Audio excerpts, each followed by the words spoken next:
नमस्कार, हरियाणा न्यूज देख रहे हैं आप और मैं हूं आपके साथ हितेंद्र। बुलेटिन का आगाज एक बड़ी खबर के साथ करेंगे और ये बड़ी खबर आपको बता दें, हरियाणा निवास में विधायकों के लिए योगा सेशन चल रहा है। योगा सेशन जारी है और कुशल नेतृत्व और तनाव मुक्त के उद्देश्य से योगा सत्र का आयोजन किया गया। स्पीकर, डिप्टी स्पीकर समेत कई विधायक यहां पर मौजूद। आध्यात्मिक गुरु श्री श्री रविशंकर तनाव मुक्ति के गुर सिखा रहे हैं। थोड़ी देर में सीएम मनोहर लाल भी यहां पर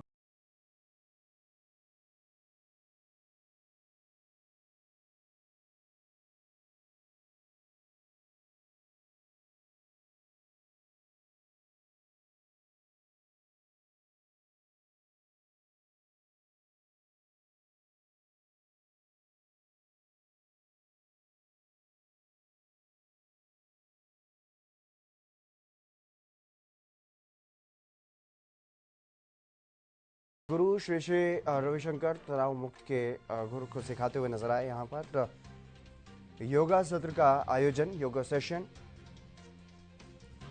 हरियाणा निवास में विधायकों के लिए योगा सेशन चल रहा है। विधानसभा के शीतकालीन सत्र से पहले विधायकों के लिए स्पेशल योगा सत्र।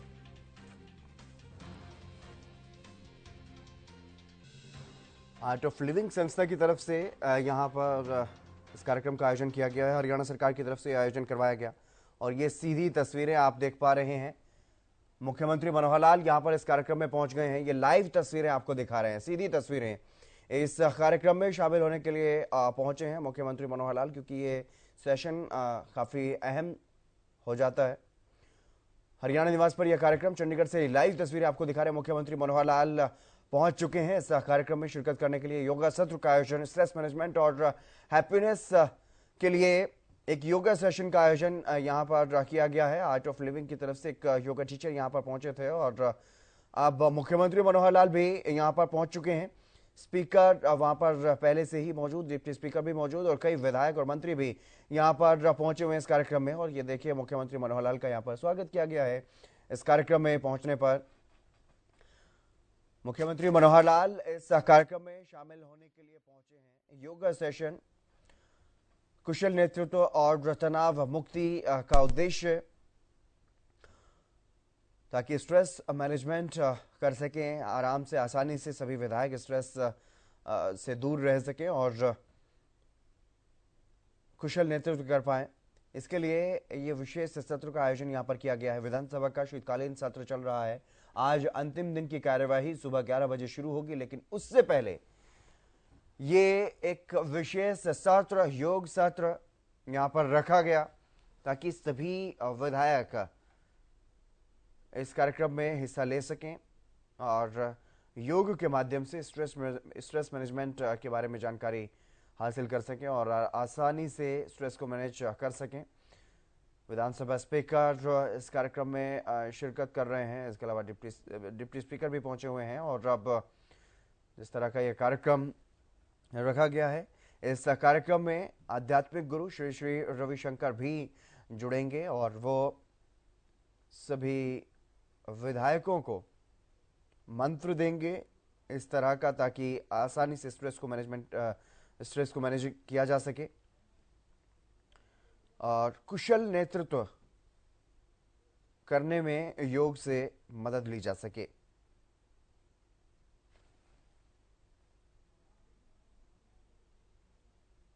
तो सीधी तस्वीरें आपको दिखा रहे हैं हरियाणा निवास से। ये सीधी तस्वीरें, इस कार्यक्रम में शामिल होने के लिए मुख्यमंत्री मनोहर लाल भी पहुंच चुके हैं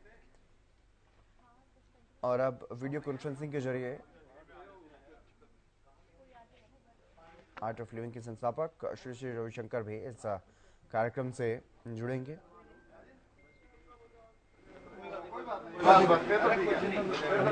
कार्यक्रम हो रहा है विधानसभा के शीतकालीन सत्र के आखिरी दिन की कार्यवाही से पहले यहाँ पर ये योग सत्र, अभी तक स्ट्रेस मैनेजमेंट के लिए सूक्ष्म व्यायाम और प्राणायाम करवाए हैं आर्ट ऑफ लिविंग के एक योग टीचर ने और अब श्री श्री रविशंकर वीडियो कॉन्फ्रेंसिंग के माध्यम से इस कार्यक्रम से जुड़ चुके हैं। ये तस्वीरें आप देख पा रहे हैं। आचार्य श्री श्री रविशंकर जो है वो इससे जुड़ गए हैं इस कार्यक्रम में।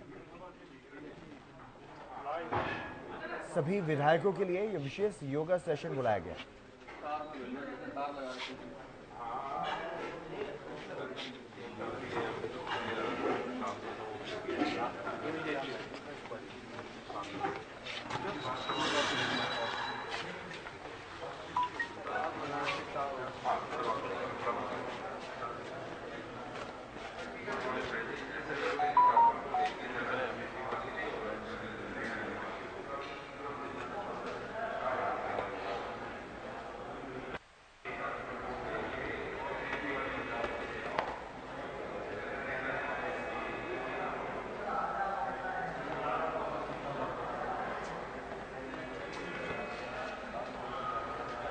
नेतृत्व करने का आपका जिम्मेदारी मिला है। ईश्वर ने आपके ऊपर बहुत कृपा करी है और मनोहर लाल जी के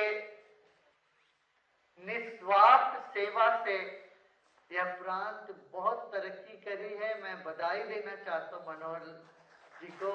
इनसे मेरा बहुत परिचय, बहुत साल से इनके साथ उठना बैठना हुआ, तो मैं इनको अंतर से जानता हूं कि इनका शुद्ध मन और निष्ठा और सबके प्रति संवेदनशीलता, ये जो है, ये बहुत सारे चैलेंजेस आए, उस सारे चैलेंज चुनौतियों को अच्छे से झेल के आगे निकले और मैं आशा करता हूं ऐसे आगे आप करते जाएं।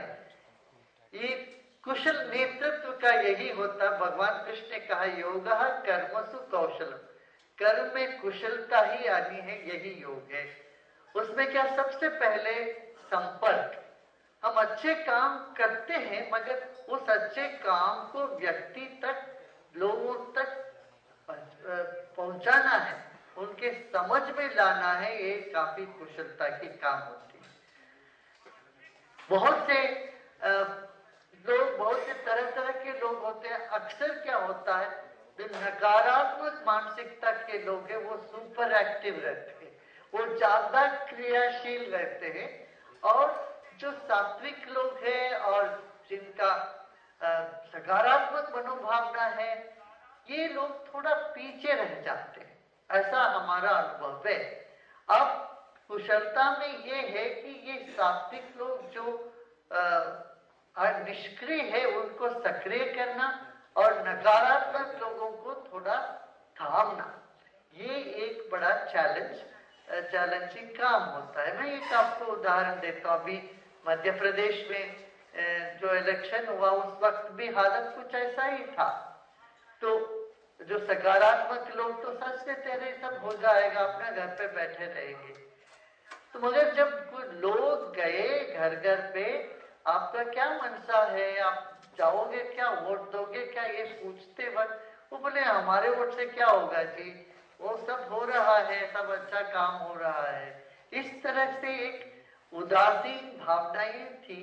तब उनमें एक पंप करना पड़ेगा उनके भीतर जोश, कि बोलो नहीं, एक एक व्यक्ति की जो सहयोग है समाज में, तभी महत्वपूर्ण काम बनेगा।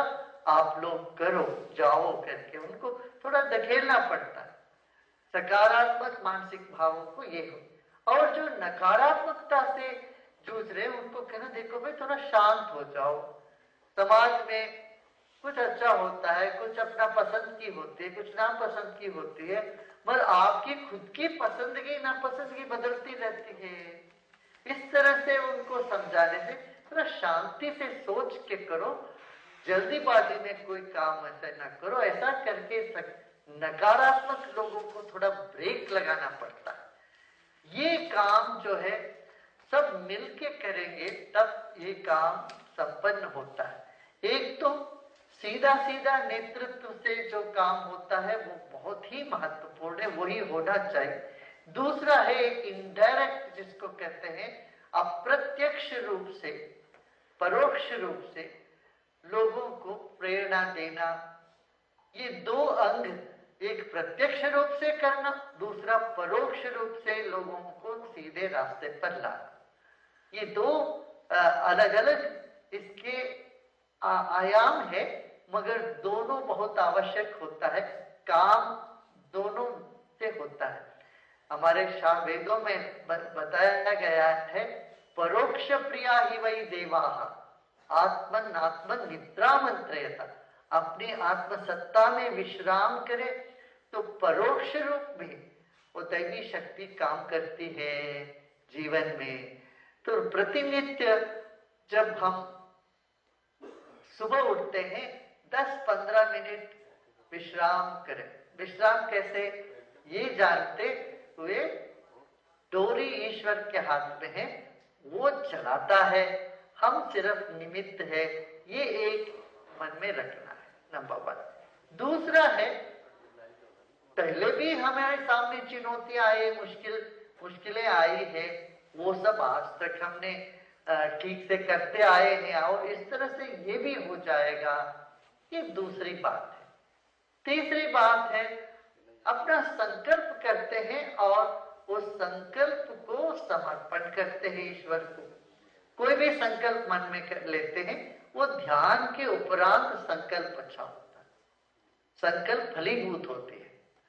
तो ध्यान से पहले भी ले सकते हैं और ध्यान के अंत में भी एक संकल्प लिया, एक ही संकल्प लेना पड़ता है, नहीं तो मन में बहुत सारे संकल्प विकल्प उठते रहते हैं, फिर वो ना उसको अलग करके एक कोई संकल्प लेके वो संकल्प ध्यान से पहले लिया और ध्यान करके उसके बाद फिर एक बार उसका स्मरण किया। ध्यान कैसे करें, अभी तो आपने किया है ध्यान। ध्यान का 3 मुख्य भाग है। अकिंचन, मैं कुछ भी नहीं हूं। दूसरा, अचा, मुझे इस वक्त कुछ नहीं चाहिए, बाद में अपने चाहों का अपना गठरी उठाते हैं, मगर ध्यान करते वक्त, जैसे स्नान करते वक्त हम जूता उता पहन के तो नहीं करते, सब उतार के करते हैं, बाद में जूता पहनते जब सड़क में जाना। चाह भी ऐसी जूता है, जब चाहे तब पहनना चाहिए, जब चाहे तब उतार के रखना चाहिए। तो थोड़ी देर के लिए हम कहें, अभी 10 मिनट के लिए मुझे कुछ भी नहीं चाहिए। अच्छा, अकिंचन, मैं कुछ नहीं हूं, मुझे कुछ नहीं चाहिए। और तीसरा बहुत प्रमुख है इसमें, अप्रयत्न, कोई प्रयत्न नहीं करूंगा, मैं निचावर करता हूं अपने आप को, इस ब्रह्मांड को। ब्रह्मांड में कैसे चलता चले, कहीं तनाव लग रहा है, रहने दे, कहीं कुछ मन में कुछ सेंसेशन है, शरीर में कहीं संवेदना है, रहने दे, कहीं दर्द है तो उसको भी रहने दे। इस तरह से करके अप्रयत्न, प्रयत्न से ध्यान नहीं होता। अक्सर हमारी गलत समझ यही होती है, हम प्रयत्न करते हैं बहुत सारा ध्यान करने की। देखिए, मन की, जहां तक मन की बात होती है, प्रयत्न से नहीं होता, अप्रयत्न से होता है। कोई आविष्कार करना हो, अप्रयत्न से होता है। और विश्राम करना हो, प्रयत्न करके सोने के प्रयत्न करिए, वो प्रयत्न ही बाधा बन जाए, प्रयत्न से नींद नहीं आए। इसी तरह से प्रयत्न से कोई याद करना हो कोई चीज को, नहीं होता। जब आप प्रयत्न छोड़ते हो, जो भूल गए वो याद आ जाता है। तो मन का ये नियम है, मन और शरीर का अलग अलग नियम है। शरीर प्रयत्न से बनता है, कसरत करे तो अपना स्नायु बनती है, प्रयत्न करे तो आसन कर सकते हैं। मगर जहां मन की बात है, मन की बात बोल रहा हूं आप सबने तो मन की बात बहुत सुनी है। तो मन की बात ये है, मन का रवैया ये है कि ये अप्रयत्न है, जितना प्रयत्न ना करे उतना मन जल्दी शीघ्र बैठ जाता है। इस तरह से 10, 15, 20 मिनट भी रोज बैठ जाता है मन, ध्यान में उतरता है, तो हमारी एनर्जी इतनी पॉजिटिव हो जाती है। शास्त्रों में ये कहा गया है, क्रिया सिद्धि भवति तत्वे महता नोपकरणे। उपकरणों से, साधन सामग्री से कार्य की सिद्धि नहीं होती। हमारे भीतर कितना सात्विक वाइब्रेशन है, तरंग है, इससे काम की सिद्धि होती है, कर्म सिद्ध होता है। तो इस तरह से ध्यान करें, 15-20 मिनट में ध्यान करें तो आपका नींद का समय भी अच्छा कम होएगा और नींद भी आपकी गहरी होगी। थोड़ी देर भी आप सोएंगे तो उठेंगे तो एकदम ताजगी लगेगा। और ताजगी लगेगी मन में, दिमाग में, तो हमें श्रवण शक्ति माने सुनने की सहनशीलता, सुनने की शक्ति होगी, और जो सुने हैं उसको रिटेन करने का माने उसको रखने की भी, समझने की भी शक्ति बढ़ेगी। फिर हमारे तरंग से लोग प्रभावित होते हैं, ना सिर्फ वाणी से जो प्रभावित होते हैं, वाणी से अधिक हमारा जो सकारात्मक तरंग होते हैं, हमारे विकिरित होते हैं हमारे शरीर से, उससे लोग काफी प्रभावित होते हैं, और उससे काम हमारा बहुत आसानी से हो जाता है। मैं इतना कहूंगा, और कुछ आपको किसी का प्रश्न कुछ है तो आप पूछिए, तो फिर मैं उस तरह से बात करूं। गुरुदेव, आपके मार्गदर्शन के लिए बहुत बहुत आभार। अभी जैसे कि हम जानते हैं कि अभी सत्र चल रहा है, और यहाँ कुछ एक क्वेश्चन जो बातचीत हुई तो उससे पता चला कि सत्र के दौरान जैसे कुछ ना कुछ कभी ना कभी डिबेट होती है, बहस होती है, तो वो एक मानसिक तनाव पैदा कर सकती है। अभी सभी विधायकगण यहाँ मौजूद हैं, लेकिन जब वो क्षेत्र में होते हैं, अपने कार्य क्षेत्र में होते हैं, तो वहाँ पब्लिक डीलिंग का एक बहुत अहम रोल उनको प्ले करना पड़ता है। और पब्लिक डीलिंग में कई बार ऐसा होता है कि दोनों पक्ष सामने हैं, एक को हाँ करना है या एक को ना करना है, तो वहां पे कहीं ना कहीं वो कंफ्यूजन क्रिएट हो जाता है। तो ऐसे सिचुएशन जब आए और ऐसी परिस्थिति में कैसे अपने मन को शांत रखते हुए हम सही निर्णय भी ले सकें? हाँ, देखिए, युद्ध काले शस्त्राभ्यास नहीं हो पाता। तो पहले घर में ध्यान करके जाएंगे, थोड़ा प्राणायाम करके जाएंगे, शांत होंगे, वहां हम प्रतिक्रिया नहीं करेंगे, रिएक्शन नहीं करेंगे, एक्शन करेंगे, क्रिया करेंगे, प्रतिक्रिया नहीं करेंगे।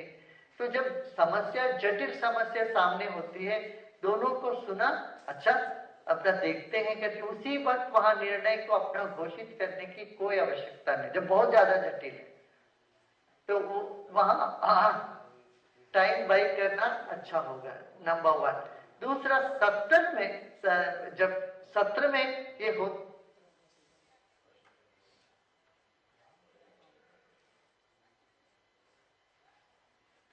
ये तो उन्होंने भी चाहे चटपटा तो सब पसंद करते ही है, भोजन में थोड़ा तीखा, थोड़ा खट्टा मीठा ये सब होता ही है।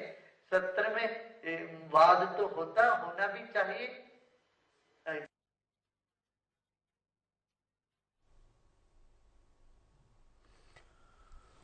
तो आप सुन रहे थे योग गुरु श्री श्री रवि शंकर को। वो बता रहे थे कि किस तरह से अपने दिमाग को शांत रखा जा सकता है, गहरी नींद ली जा सकती है, ताकि जब उठें तो पूरी ऊर्जा के साथ उठें और सही से काम में ध्यान को लगाया जा सके, और शांति के साथ, मानसिक संतुलन के साथ अच्छे फैसले लिए जा सकें। इसके लिए मंत्र दे रहे थे, टिप्स दे रहे थे योग गुरु श्री श्री रविशंकर। श्री श्री रविशंकर तनाव मुक्त के गुरु जो हैं वो विधायकों को सिखा रहे थे, और सभी विधायकों को इस बारे में भी बता रहे हैं कि किस तरह से सही फैसला जो है वो लिया जा सकता है जब हाँ या ना करने की स्थिति होती है, किसी भी बिल को लेकर के, किसी भी बात को लेकर के जब बहस चल रही होती है सदन में, तो कैसे वहां पर सही निर्णय जो है वो लिया जा सके। का बहुत बहुत आभारी, बहुत बहुत धन्यवाद करता हूं कि आपने इतने व्यस्त अपने जीवन में से हमें कुछ मार्गदर्शन करने का अवसर दिया, और इसके लिए मैं आपका आभार व्यक्त करता हूं।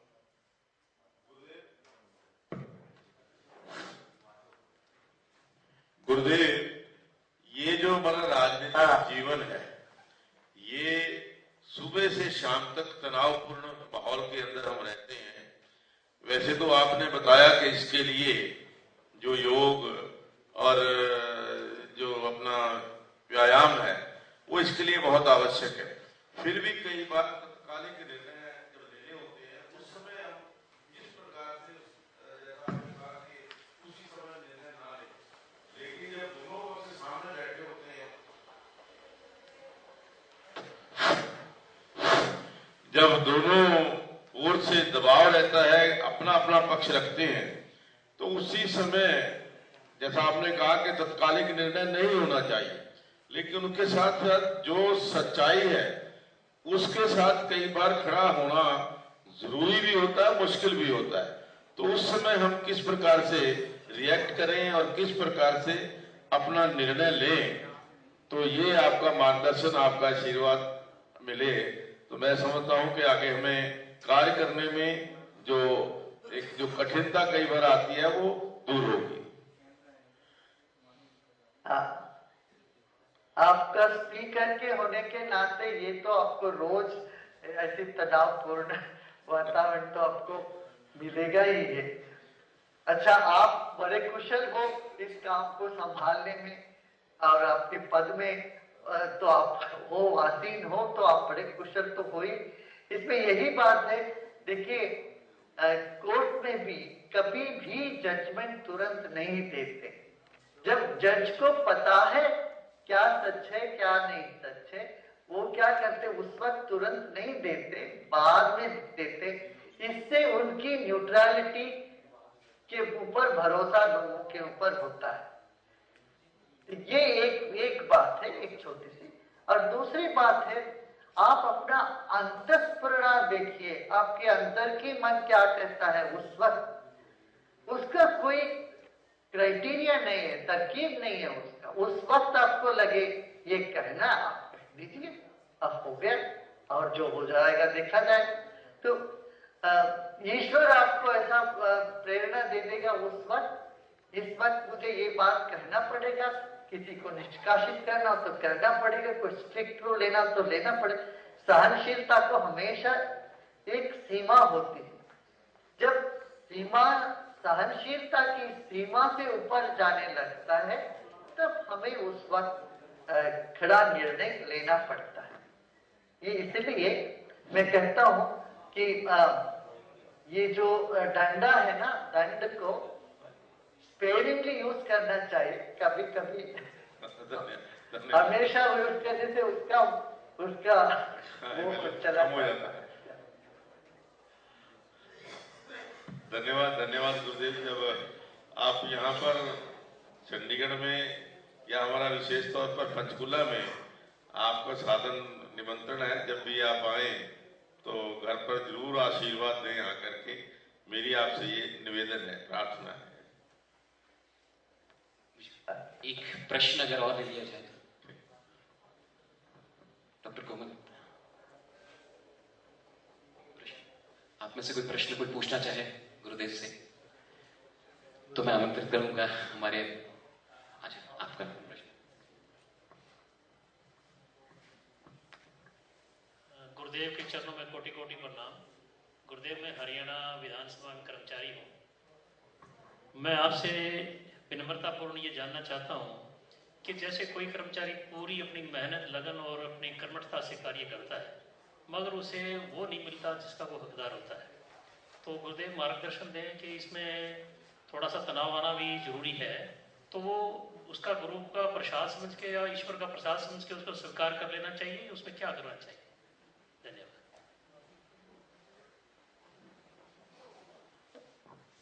देखिए, कर्मनिष्ठता होने पर सब चीजें अपने आप समय के अनुसार बैठ जाती है।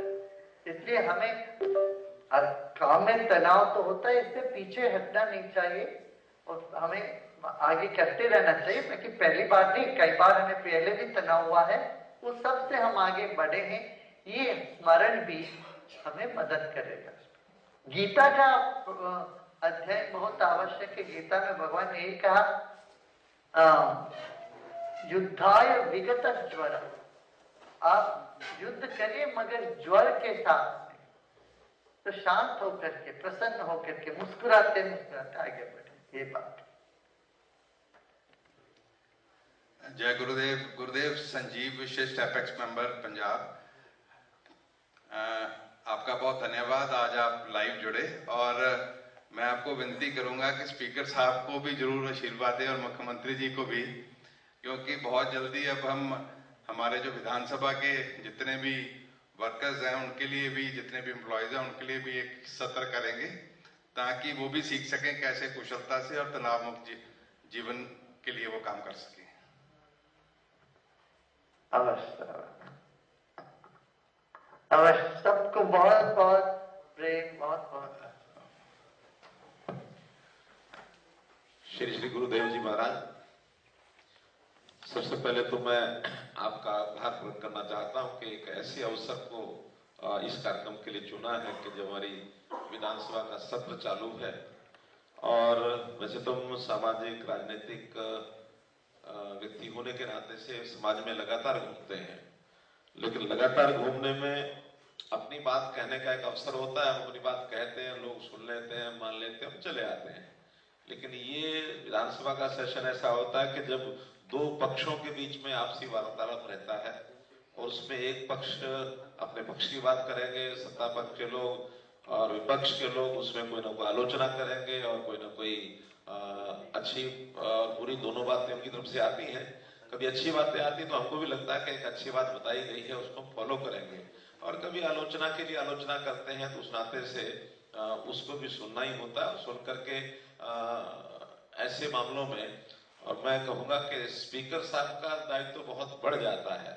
वास्तव में तो ये तनाव की जो सारी बात है, सामान्य जो हमारे विधायक हैं या सत्ता पक्ष विपक्ष के लोग अलग अलग, उनके मस्तिष्क में या मन पर इतना प्रभाव नहीं होता जितना स्पीकर साहब और डिप्टी स्पीकर साहब के मन पर होता है, क्योंकि इनको कोई ना कोई निर्णय लेना होता है। तो इसलिए एक तो मैं आभार प्रकट करता हूँ कि बहुत अच्छे अवसर पर आपका मार्गदर्शन मिला है, इसके ऊपर हम चलेंगे। और जहां तक तनाव मुक्त रहने की बात है, आपने जैसा सिखाया है, जैसा बताया है कि इसमें अपने लक्ष्य को अगर हम समाज केंद्रित रखेंगे और थोड़ा समाज के प्रति जो एक संवेदना मन में रहेगी तो निश्चित रूप से अपना व्यक्तिगत कुछ नहीं हो, फिर तनाव आने की यानी संभावना कम रहती है। गीता में जो लिखा है कि कर्मण्येवाधिकारस्ते मा फलेषु कदाचन, इस एक श्लोक की एक पंक्ति यानी आधा ही श्लोक है, अगर इसको भी जीवन में धार करके आगे हम चलते रहें कि हमें फल की चिंता किए बिना ही अपना कर्म करते रहना है, तो कर्म करते रहेंगे, गलती होगी, कभी ठीक होगा, कभी गलत होगा, लेकिन लक्ष्य अच्छा है तो मन का तनाव थोड़ा हम हल्का कर सकते हैं। लेकिन इसके आगे की जो साधना और बाकी सारी बातें आपने बताई हैं, हम कोशिश करते हैं कि उसके ऊपर चला जाए, क्योंकि हम सब सामाजिक प्राणी हैं, समाज में घूमते हैं, इसलिए उतार चढ़ाव काफी आता है। आप जैसों का मार्गदर्शन मिलना बहुत हमको आवश्यक है, तो मैं आशा करता हूँ समय समय पर आप हमारा मार्गदर्शन करते रहें, और जो आप जैसा बताएंगे उन पद चिन्हों पर हम चलने की कोशिश करेंगे। आपने बहुत समय आज दिया, तो बहुत बहुत आपका आभार, बहुत बहुत धन्यवाद। आपको एक और बात पर मैं बधाई देना चाहता हूँ। आपने किसानों को ये फार्म डाइवर्सिफिकेशन के लिए आपने इंसेंटिव्स दिया है, तो बहुत तरह तरह की क्रॉप को एक साथ लगाने का ये बहुत ही बढ़िया काम है। इससे किसान और बहुत संपन्नशील हो जाएगा, कि एक ही एकड़ में 5 अलग अलग एक साथ लगा सकते हैं। एक यहाँ पर अपना एक्सपेरिमेंट किया था और महाराष्ट्र में भी कई किसानों को सिखाया था ये बात। तो इससे लोग जो 1 लाख कमा रहे थे वो 4 लाख कमाने लगे। तो इसी तरह से आपने वहां पर मल्टी क्रॉप का जो आपने प्रोत्साहन दिया, मैं उसके लिए आपको बहुत धन्यवाद देना चाहता हूँ। आज ही हमने पढ़ा, आपने इस मुद्दे को लिया, इस बात को सब किसानों तक पहुंचाने के लिए हमारे सब कार्यकर्ता भी लगेंगे, उनको समझाएंगे, इसका पूरा लाभ उठाए। स्वामी रुंबो रुंबो नंड्रे। नमस्कार। नमस्कार। धन्यवाद गुरुदेव, हमारे से जुड़ने के लिए और अपना आशीर्वाद ऐसे बनाए रखें। और मैं साथ ही साथ धन्यवाद करता हूं माननीय मुख्यमंत्री जी का, स्पीकर सर का, डिप्टी स्पीकर सर का, मिनिस्टर्स का और सभी हमारे विधायकगण जो यहाँ पे उपस्थित थे। और ऐसे समय में जो कि इतना बिजी शेड्यूल में से एक कुशल नेतृत्व और तनाव मुक्त जीवन के लिए समय निकालना, आई थिंक इसके लिए सबके लिए एक जोरदार तालियां। ये कुशल नेतृत्व भी है कि ये ऑर्गेनाइज हो पाया। और स्पीकर साहब के लिए मैं खास तौर से कहना चाहूंगा कि हम उनसे 2 दिन पहले ही मिले थे, और ये साथ ही साथ ये आज ये ऑर्गेनाइज हुआ, और उनकी सभी टीम जो हमारे साथ दिन रात लगी रही। और चीफ मिनिस्टर सर हमें तुरंत समय दिया, तो उसके लिए हम बहुत धन्यवाद व्यक्त करते हैं पूरी आर्ट ऑफ लिविंग की टीम। और हम चाहेंगे कि ये रिश्ता जो है, जो हम शुरू तो बहुत पहले से ही है, इसको हम आगे भी ले जाएं। और मैं आमंत्रित करना चाहूंगा कि आप सभी लोग गुरुदेव के सानिध्य में जरूर आए, और बैंगलोर आश्रम अगर आप आ सके तो बहुत सुंदर एक वातावरण में हम ये सब कार्यक्रम कर सकेंगे। बहुत बहुत धन्यवाद सर, बहुत बहुत धन्यवाद।